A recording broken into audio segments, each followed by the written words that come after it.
কি হচ্ছে বুঝতে পারছো না তো? এটাই স্বাভাবিক, আমি তোমাদের সবটা বুঝিয়ে দেবো। প্রথম থেকে শেষ পর্যন্ত দেখতে থাকো। চন্দ্রেশ্বর মন্দিরের রাস্তায় যাওয়ার পথে দীঘার গেট মোড়। আর আমি এখানে আসলাম, এখানে সন্ন্যাসী ধর্ম নিয়ে নিয়েছি। সবাইকে আমার চ্যানেলে স্বাগতম।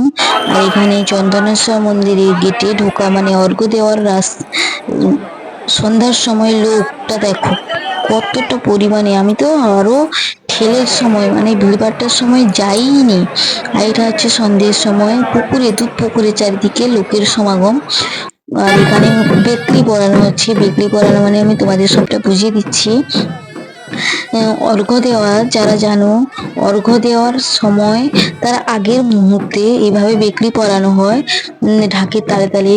সমস্ত ভক্ত নয়, মেন যে ভক্তা, পাট ভক্তা যে সাইডে যে ভক্তাগুলো থাকে, ওরা সবাই মিলে ঢাকের তালে তালে নাচতে থাকে। নাচার সময় যাকে হোক, মানে বাবা বা অথবা মা ভর করে যা যা বলে সেই নির্দেশ অনুযায়ী পালন করে। এটা হচ্ছে বেকলি পরানোকে বলা হয়। কত সুন্দর ঢাকের তালে তালে নাচছে দেখো, তা ঢাকের আওয়াজের তাল ধরে ধরে। আর সবাই প্রতিদিন এভাবে বেকলি পরানো হয়। প্রতিদিন এই নিয়মটাই প্রসেস অনুযায়ী করতে থাকে অর্ঘ্য জল মারার আগে পর্যন্ত। এইভাবে বেকলি পরানোর পরে চন্দনেশ্বর মন্দিরে যায়। মন্দিরে গিয়ে বাবার কাছ থেকে অর্ঘ্য জল নিয়ে ওই যে ঘটে থাকে ওগুলো মারে এদের উপর। এরা তারপরে আর অন্য ভক্তদের সন্ন্যাসীদের অর্ঘ্য জল মারে। এইভাবে মানে আমাদের উপর জল ছিটিয়ে দেয়। এইভাবে আমাদের একদিনের সন্ন্যাসী ধর্ম পালন হয়। পুকুরের চারিদিকে প্রচুর লোকের সমাগম। এরা সবাই অর্ঘ্য জল মারবে বলে বসে আছে আগে থেকে এরা জল নেবে বসে আছে। দেরি তর সয় না এদের, তাই তাড়াতাড়ি চলে আসে আর এইভাবে বসে থাকে। দিয়ে অর্ঘ্য জল মারা শুরু হলে এরা নিয়ে বাড়ি চলে যায়। এটা হচ্ছে ওই মন্দিরে মানে ভূতেশ্বর মন্দিরের চারিদিক।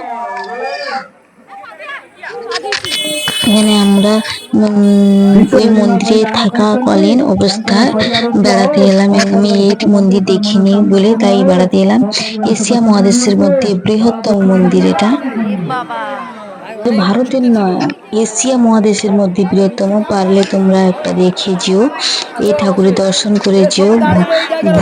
ভূগর্ভ থেকে আবির্ভূত হয়েছে স্বয়ং মহাদেব, ভূতেশ্বর মহাদেব। সবার মঙ্গল হোক, সবার মনস্কামনা পূরণ হোক। এখানেও ভক্ত থাকে। মন্দিরটা দেখেছো, হাত পায় না। হর হর মহাদেব, ভূতেশ্বর মহাদেবের জয় হোক। আর এখানে সন্ধ্যের সময় মন্দিরে কত লোক দেখো অর্ঘ্য জল মারার জন্য বসেছে। আমি একদিন বসেছিলাম জানো বন্ধুরা সবাই, আমার মাথা কাজ করছিল না। এইভাবে তো মানুষরা অসুস্থ হয়ে পড়ে, অনেকেই অসুস্থ হয়ে পড়ে। আর এখানে মা দুর্গা বাবা মহাদেব, মা দুর্গা এনার উপর ভর করেছেন। সবার মঙ্গল কামনা হোক।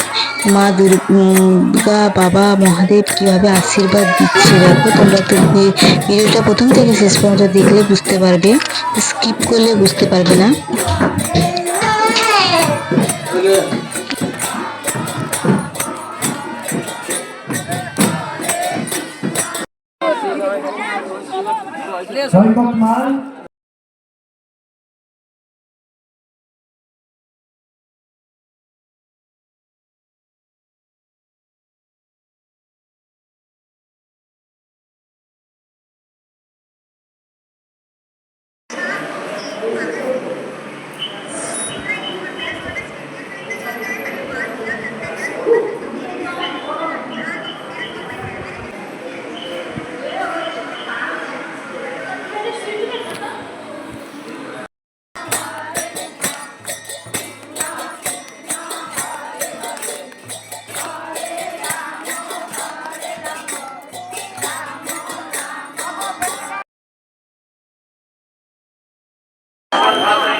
আইলো নি আগুন খবরদার হচ্ছে না জীবনে